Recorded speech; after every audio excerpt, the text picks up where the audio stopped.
Thank you for watching Scary Bear Attacks. If you like this episode, please remember to hit the like button and leave a comment or two, then subscribe and click on the bell to receive notifications of whenever we release new videos. Also, please remember to share them to your social media. Welcome back to Scary Bear Attacks. Today's episode takes us to the southern range of the Gravelly Mountains in southwestern Montana. The Beaverhead-DeerLodge National Forest is home to the West Fork of the Madison River and is only 34 miles as the crow flies from the western boundary of Yellowstone National Park. The Gravellys, as locals refer to the range, consist of 310,000 acres of primitive and rugged mountains divided by only 9 road systems.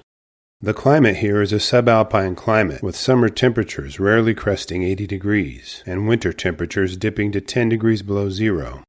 It isn't uncommon for frost to occur at any time of year here.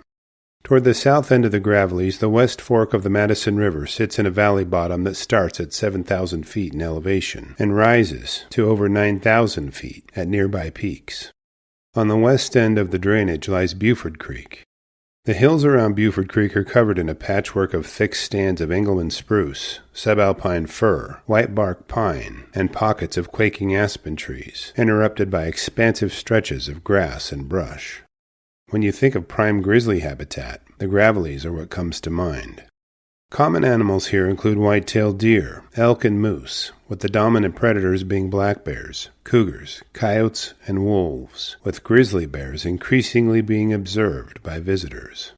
On Sunday, September 12, 2010, Matt Menge was enjoying an archery elk hunting trip with one of his friends, whom we will call Mark.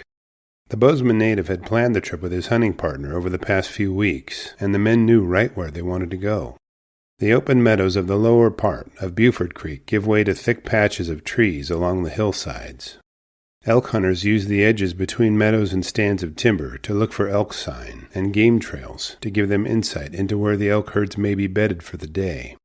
Each evening the elk herd make their way from their day beds to the river at the bottom of the valley.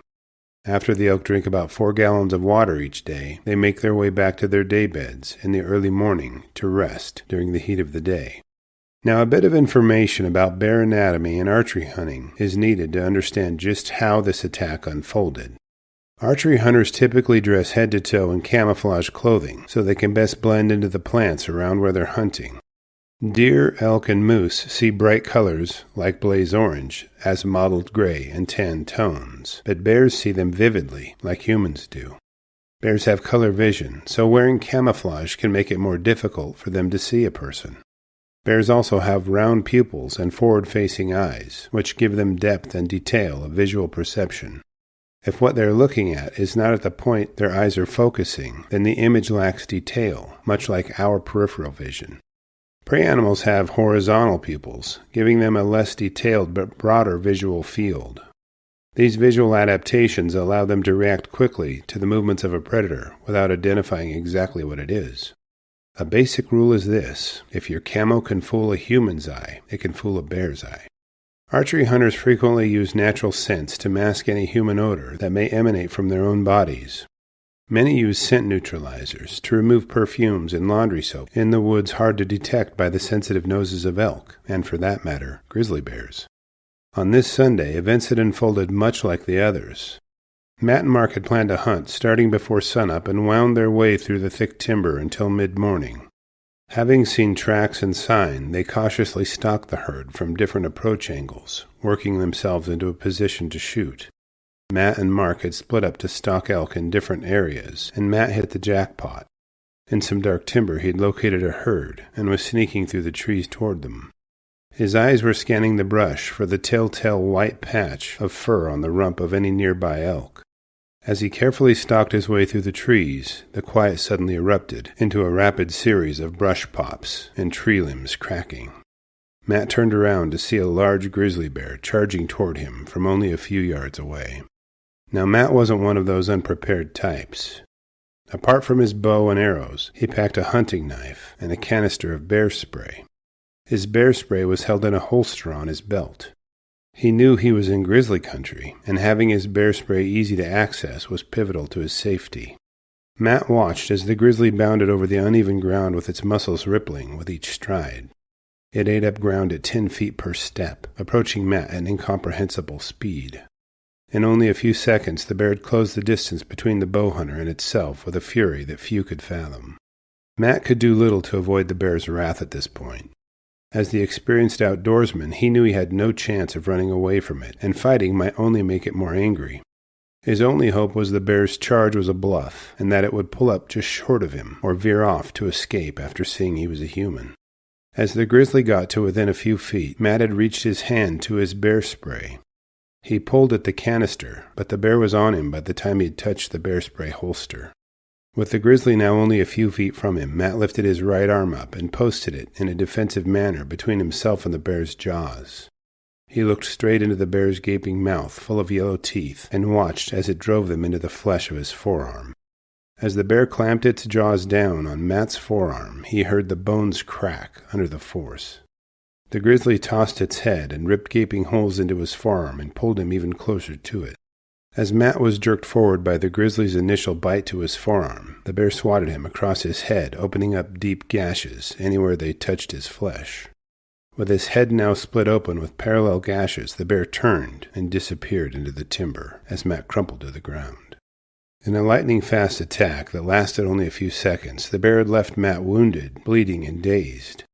It had begun and ended so quickly that he had to take a few minutes just to gather his wits. Matt quickly assessed his wounds and checked his legs to make sure they were still functional. After giving the bear enough time to leave the area around him, Matt started making his way back down the trail toward the truck. Back at the truck, Mark had already returned and was awaiting Matt's arrival.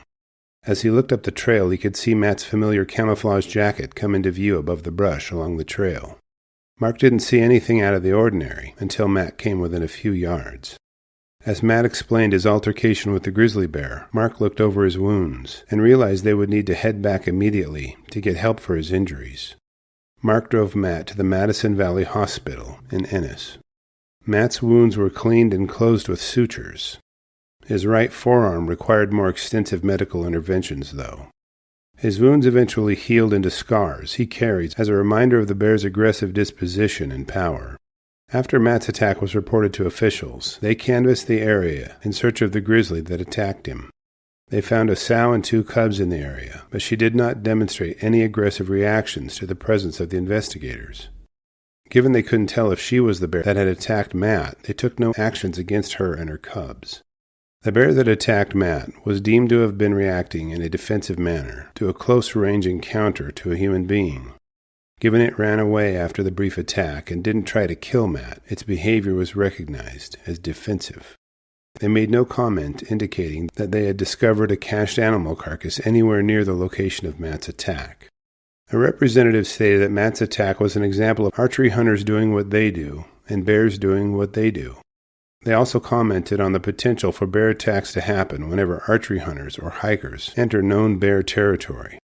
After reviewing the facts surrounding this episode, I'm left with a few questions for you. Are you surprised that Matt stalked very near to a grizzly bear without seeing it? Do you think the sow that was spotted after Matt's attack was the culprit, or was there another bear that could have been responsible? Were both Matt and the grizzly bear hunting the same elk herd? I'll be glad to read and respond to your thoughts, so please post them in the comments section below, and let's talk about it. Thank you for watching Scary Bear Attacks. If you've enjoyed this episode, please consider clicking on the like button and clicking on the bell icon. We'll help you know when we post our new episodes. Posting our video links to your social media profiles furthers awareness, and it's fun. We slashed our prices in our merch store, linked below, so check out the bargains there while you shop. As a member of our human community, remember to adventure bravely and be careful out there, especially in bear country.